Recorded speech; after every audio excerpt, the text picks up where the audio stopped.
and Accelerate Lagos. And yes, this program is brought to you by the Lagos State Employment Trust Fund.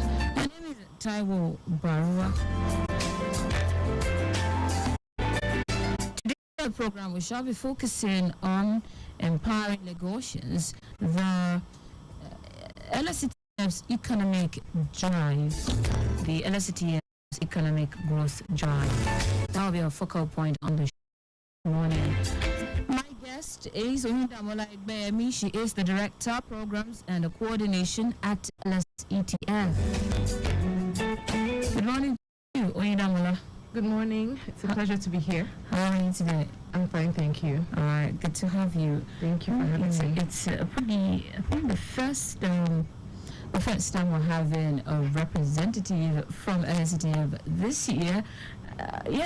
Yes, we have been featuring participants, beneficiaries since the return of the program. Okay, well... And so be ready for the questions. Don't worry, just come down. No worries, but I wanted to mention that I've actually been here perhaps in February or March when I started this role. Oh, so it's like full circle for me coming back in December after having gone through a year at this, my new job, which is no longer new. Yes. Okay, so earlier when you came, that was another quarter on its own. So this is a new quarter. This is a new quarter we started a couple of weeks ago. Okay. So let's get down to business now. Talking about your role as the Director of Programs and Coordination at LSETF. What are the things you do? Okay, so like I said, I started this role on actually January 3rd, so it's almost been a year, almost my first year anniversary at LSETF. Okay. And it was an opportunity that I could not say no to because it requires me to essentially support the micro, small and medium-sized ecosystem in Lagos State. And as we all know or should know, these are businesses that actually contribute greatly to to any economy, particularly those of developing countries.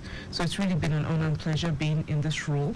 And in the role specifically, actually it is what it says it is.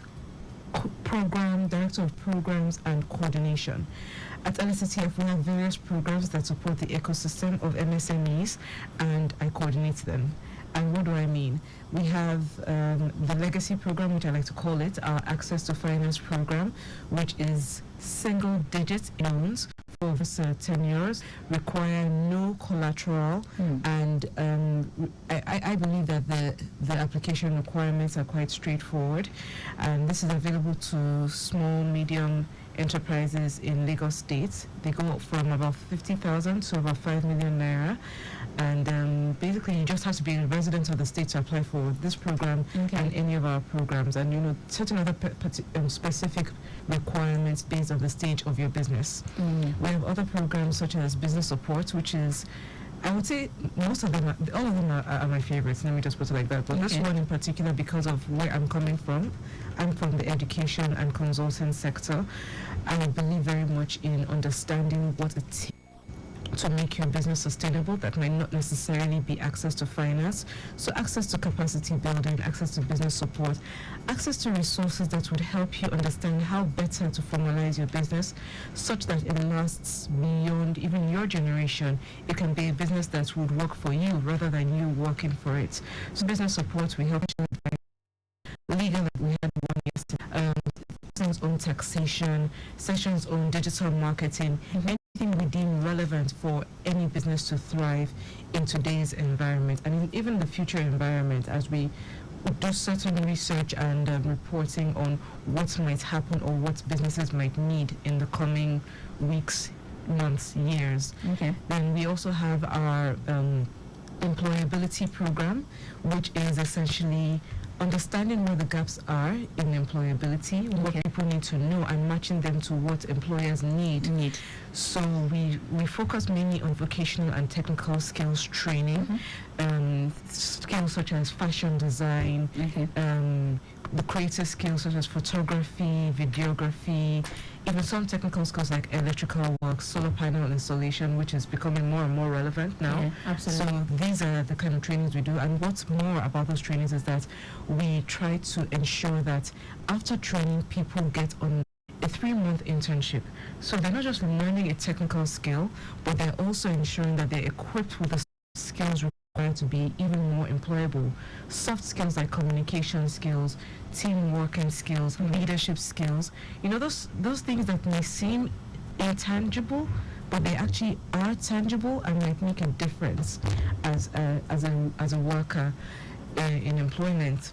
Or we could even have people that go through the entrepreneurship process. We also ensure that we're supporting them, perhaps even through our access to finance programs for those who want to start up their own small businesses from this employability program. Another program that we have is our tech program, which is Lagos Innovates, and that is very relevant these days because I think that Lagos is essentially becoming the Silicon Valley of Africa, and we have a large ecosystem which works ideas that are solving real problems. So that is what our Lagos Innovates program does. And finally, we have our hub model. This is something that we're quite excited about at LSCTF. We understand very well that the importance of collaboration, the importance of taking advantage of economies of skill through infrastructure, through knowledge sharing, through resource planning. It's very beautiful to know that in Lagos State we have many skills, we have a lot of talent, we have a lot of young people and even older people who are looking to work, who are looking to explore their skills. But we also understand that it might be expensive to it is expensive to run a business, especially given the way this year has gone. So how can we start to cluster people who are working in the same sectors and can leverage one house of infrastructure available, one house where you can have access to training on that sector that you are working in. So that's what we're working on in terms of our hub model. We actually recently just launched the first beauty and wellness spa hub in Africa, which is Oriki Hub in partnership with USADF. And this was launched in October this year. And we're looking to have entrepreneurs in that space go access that hub for a fee that is far less than actually starting your own business, where you would work and you even get a little better trained on how to run your beauty and wellness business. So those are our programs. That is what I coordinate amongst other things. All right, you have coordinated all of these throughout the year, and yes, I mentioned earlier that it's another quarter. You were here earlier this year. Yes. But then we have been featuring beneficiaries, participants at various, events and seminar from NSC. But then what has been going on all through the year? All through the year? Well, I would say, one thing I would say, I might say this from a personal point of view, there has been a lot of information in terms of the way we work, the way we communicate, and the excitement to do new things. With new ideas, we're collaborating better, we're learning even more from each other because we have a team of very passionate people, intellectually sound people, and people who deep down want to make a change. They want to be those vessels of change for Lagos State. So for every program that we're doing, we're thinking deeper. We're thinking, how can we support each other within our programs even better, leverage our own resources to ensure that we're fully optimizing them and making it well known to the beneficiaries of those programs what other opportunities exist within the LSCTF system. So I think this year I would say that the watchword has been collaboration for impact. Okay, collaboration for impact, it is there. Let's now look at the progress LSCTF has made this year in terms of supporting MSMEs in Lagos, considering the economic downturn. We have made quite a bit of progress this year. We've given quite a lot of businesses this year I mean, over the last 8 years of operation, it's been over 200,000 businesses in Lagos State. But this year alone, it's been just under 50,000 businesses, all the jobs that we've created. And this is through all the programs. And we have a way of measuring impact when it comes to job creation. So it's a matter of how many people can be empowered through one loan, how many people can be empowered through one trained beneficiary. We have an ecosystem of continuous learning and growth.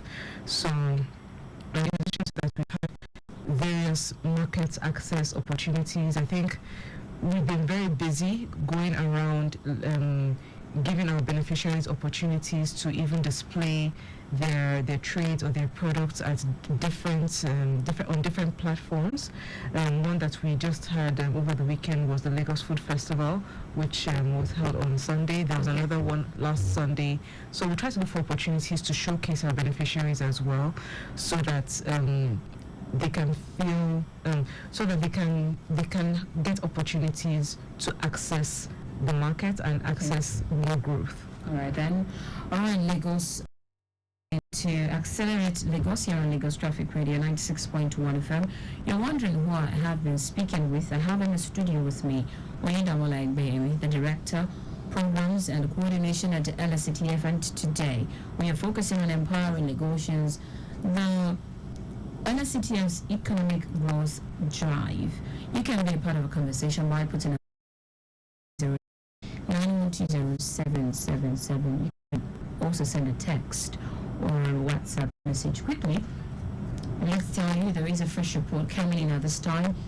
All the vehicles involved in the multiple accident at Palm Grove with Anthony has been driven and towed to Pedro Police Division.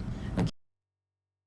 You should heave a sigh of relief within that area. Let me also tell you that around Ojota at this time, the service lane connecting Ojota bus stop is quite slow, and that's basically due to commercial bus activities within that zone. On the main carriageway, I can see steady movement from the rear from the new pedestrian bridge. It continues in that on that slow note also in near garage. It's quite slow heading towards the direction, but the backlog is just somewhere on the Ojota new pedestrian bridge away from that area. And Lagos Abeokuta Expressway movement is still very busy around the Lasik end heading inward National.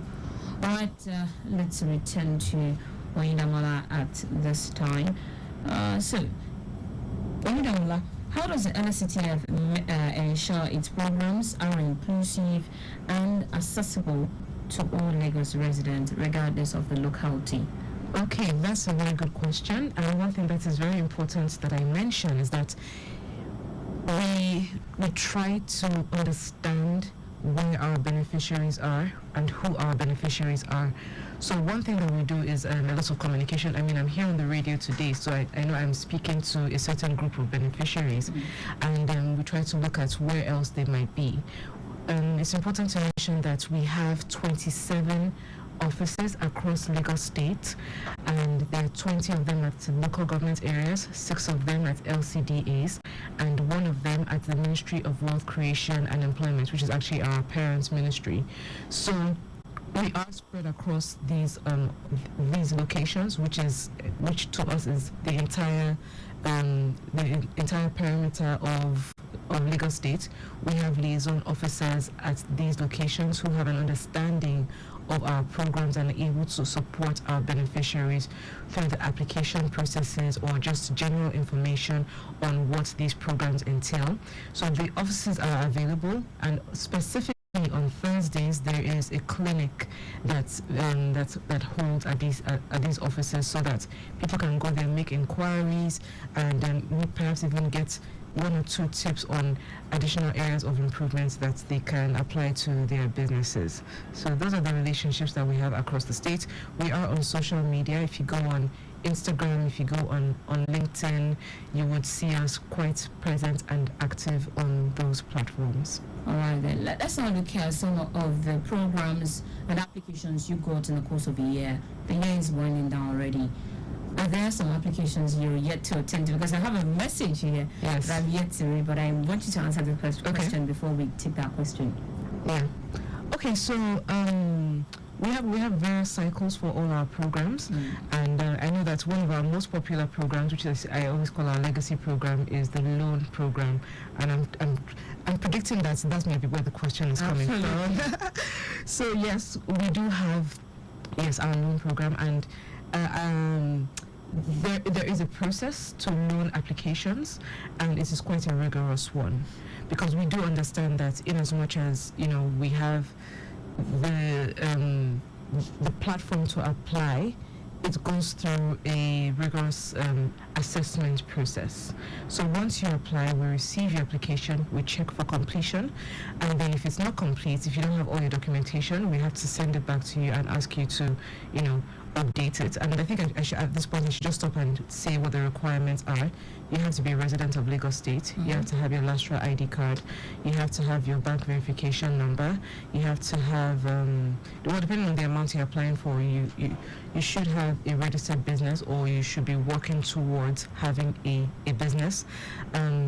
You should have a government-issued ID, so your NIN, your voter's card, your passport, anything that is nationally, that would identify you as a Nigerian officially.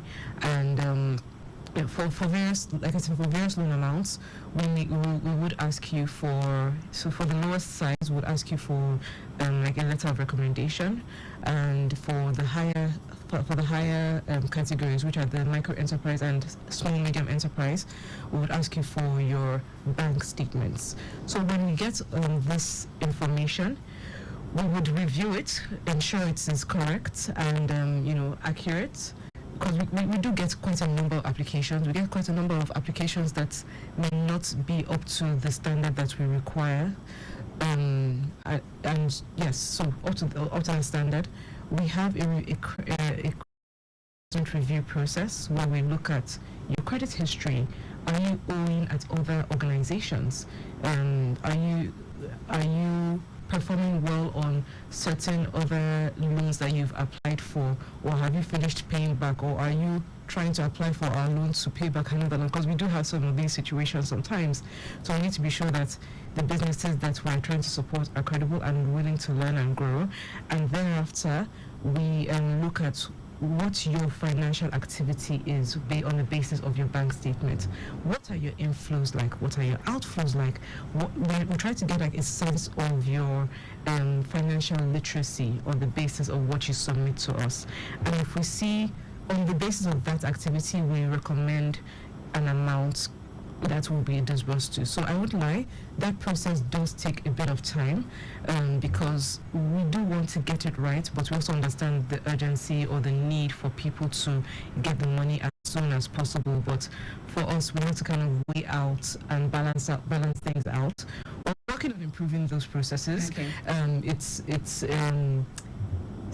takes a little longer than we would like for it to, but we're trying to work faster. I want Phil to read her message, otherwise yes, okay. She might tune up, right? So she says, how long does it even take to attend to an application?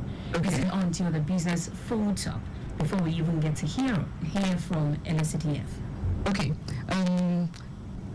All right. I will take that as feedback to us. Basically, I understand the undertone to that message, which is essentially why it's taking so long. Absolutely. She's probably an applicant who has applied and has been waiting for a while, and this is just to offer my sincere apologies. Well, she went further to say I applied for the TAC loan. TAC loan. Okay. So when did she apply? Well, I don't know when she applied for the loan, but what I would say is to perhaps reach out to her nearest grants. Oh, okay, for the grants. So we do have a grant program, And we get many applications, as you would imagine. It's a grant. It's especially in this time with this, I'll call it a bit of a roller coaster of an economy. People need that money. And we get many applications, and this year we've had quite a number in the thousands. So if you could please bear with us and also check her dashboard, because whenever we have applications, you are required to have a profile which you should check. Sure. You should check continuously, because it's not all applications that we accept or process. Unfortunately, we can't help everyone, and we need to understand the reason for which you are applying for that grant or even a loan, and it has to align with the objectives of what that program is set out for. So it is possible that she may have not qualified for the grant. So I'll just say check your dashboard, and then the reason for a decline would be there. If you don't find it there, then please just go to your nearest liaison office and ask questions, and even if they can't answer you directly, they will get in touch with the managers of the program to give you the reason why, or to give you an accurate enough status update on where your application is. Like I said, we've got many applications. We're working through them as well. This year has been peculiar. I'll just put it like that. Amazing. All right, then I hope that answers your question, Adebukola. So my next question will be, access to finance is often a critical challenge for many entrepreneurs. How is the LCTF addressing these challenges and supports entrepreneurs this year? Okay. Yes, access to finance, definitely. If we do a survey of entrepreneurs in Lagos, in Nigeria, in fact in Africa, I've read so many reports this year that indicate that access to finance is the first challenge that people want to overcome when it comes to running or even setting up a small business. You need to be financially buoyant to ensure that you are able to work. And one thing I would say is that in addition to access to finance, we must also understand the education around finance. That financial literacy and education is so important, especially now. You need to know what every single kobo that you put into your business is doing for you. You need to ensure that you are being efficient and your return on every investment is working, and you have the right human capital, you have the right technology, you have the right skill sets. So these are things that NSCTF is doing in addition to access to finance. Yes, access to finance, but what are the intricacies around your business to optimize that finance? What resources can you access for free? Like I said, our business support sessions are free to attend. All you have to do is register, go on Zoom, make yourself available at the time when we're running the session, and then you get your learning. Yeah. All right then. These learning apparently, are they still ongoing? Okay, so we actually had one session yesterday on, it was on regulation, and I know that just given everything that's going on with taxation right now, that is a hot topic that I think every business owner needs to be very much on top of, to be smart with your taxes. And then we have another session next week on the 18th on insurance. So insurance is an area that I think people are beginning to grow more in terms of knowledge and awareness, and it's so important. I remember there was a fire in one of the markets in Lagos earlier this year, and it turns out that many of the businesses did not have insurance. So imagine how much loss people experience as a result of not having insurance, or maybe not even having the knowledge about insurance. So there's a lot that we provide support for in that area as well. So that is the learning that we try to give entrepreneurs. You just need to know everything that's going on so that you can optimize all the resources, including finance, that you have access to. Yes, a lot has happened in the business space, since the start of this year till this moment. But as the director overseeing the LSCTF's program, can you tell us about some challenges that you might have encountered, or that you encountered in the course of the business? I mean, in the course of supporting businesses? Okay, the challenges that we have experienced. Yes. I think what I would really say is the economic challenges. So yesterday the team and I and our executive secretary went to visit one of the hubs that we are supporting, and I recall the conversation that we had, whereby she was saying that, look, the financial proposal I submitted needs to be updated because prices have increased yet again. And that is a challenge that has been quite pronounced this year because of how the exchange rate affects many businesses. Many businesses might still be a little import dependent. There's also the cost of transportation, on the basis of the cost of energy, petroleum, electricity, that has also now had a ripple effect on the cost of things in general. Even things that are locally made have gone up. So the cost of running a business has significantly increased from what it used to be. The cost of living has increased. The cost of getting to work has increased. So generally people are those are the pain points that people are experiencing. Even I am experiencing, to be very honest, but it's a matter of how can we optimize things, how can we work smarter. Sometimes it's not necessarily the hard work. Yes, you work hard, but we need to start leveraging, like I said, those economies of scale, sharing more. It's often said that a problem shared is a problem either half solved or fully solved. So that is something that we're finding to work for us better this year. Connecting to networks. Networking is key. It's often also said that your network is your net worth. So how are you leveraging your networks? How are you leveraging the knowledge of others who have come before you or who have experience in the business that you're trying to work in? So I refer to our tech program. So even within our tech program, we have in our Idea Hub program, we're quite heavy on mentorship because we understand that some of these ideas are started up by people who may not have vast enough experience or exposure to the area that they're trying to solve a problem in, but they have a certain peculiarity that they're looking at. But can they leverage those who have had perhaps decades of experience in a certain sector, who they can just get the knowledge from, get the guidance from, and be pointed in the right direction to the right people, so that they're not alone. You can't really do things alone anymore these days. Mm-hmm. Yeah. Mm-hmm. All right then. What would you say is the high point for LSCTF this year? That's a very, very, very broad question. I think making it through the year. Honestly, it's been, even for us, it's been quite a tough year. Understanding our programs better, understanding our teams better, coming together. It's like I said, it's full circle for me. And maybe I can just mention one project I think kind of puts many things together if we're looking at things with a bigger picture point of view, and that is our labor market information system. And this system is one that looks at labor demand and labor supply, from entrepreneurship, from employment, from various points of views, and tries to match supply to demand.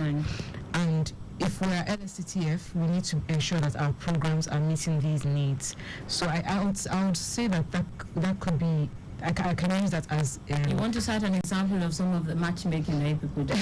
So we're not necessarily, we're doing so matchmaking in our employability programs because we do industry engagements before. Yes, mainly because I said matchmaking. When you are matchmaking an employer to an employee, you are matchmaking. We're matchmaking. It's the basic, terminology. Absolutely. Yes. So we do industry engagement sessions before we even start some of all of our employability programs. Like I said, we work with certain partners like the King's Trust International, USADF, GIZ, and before we go, we do like a deep dive into the programs, because sometimes we tend to get busy with the work. Sure. We determine what it is that what the needs are. So we do an industry engagement. We might call 2 or 3 or 4 employers to have a discussion on, so what is actually even going on in this sector? What are employers looking for? And this is for this reason we even added soft skills to our employability programs, because employers are like, look, people have the technical skills, we're fine with the technical skills, but this communication it's a problem, or I can't send this stuff to a meeting to represent me, whereas I'm busy. So it's things like that we look at. That is where all the matchmaking, so to speak, comes in as far as our programs themselves are concerned. We also do a needs assessment every year, and that is how we start the year. We look at Lagos State. We talk to our beneficiaries when we're doing this assessment. So it's primary research and secondary research. So it's a thing of, okay, what is going on in the sector? What sectors are actually creating jobs, and what sectors should we focus on? So some sectors that came out in this year's concept note for the needs assessment were agriculture, creative sector, I think construction, manufacturing. So these are sectors that we identified to be creating jobs, and of course the circular economy and sustainability that came out across all sectors. How are we doing things more sustainably? So for that reason, we have had to kind of look for ways to make our programs address these needs, knowing that there's job creation potential in those areas. All right then. So what's the plan to consider or accommodate those who are unable to access the LSCTF's financial support this year? Man, 2025 is just how many days away now? 20 days away. Are there plans to accommodate or reconsider them next year? Yes, there are plans, and that is why we are LSCTF. And interestingly, within my team, one thing that we're trying to make as a catchphrase or slogan is leaving no one behind. Okay. So even if people apply for our loan program, for instance, we don't just walk away, or the intention is not to walk away from those people who may have applied but maybe don't meet the criteria, or maybe they have certain obligations elsewhere which does not allow them to apply for our programs. It's a matter of what other programs can you apply for. Can you attend some of our business support sessions, such that at the end of it, and this is a live example, at the end of the session you can register your business, and then you can apply for a higher loan amount than you wanted to in the first place. Or one thing that we're planning for next year, which I'm quite excited about, is our MSME bootcamp. And the idea or concept behind this is based on feedback from our beneficiaries, our database, and our research and impact assessment on where the pain points are.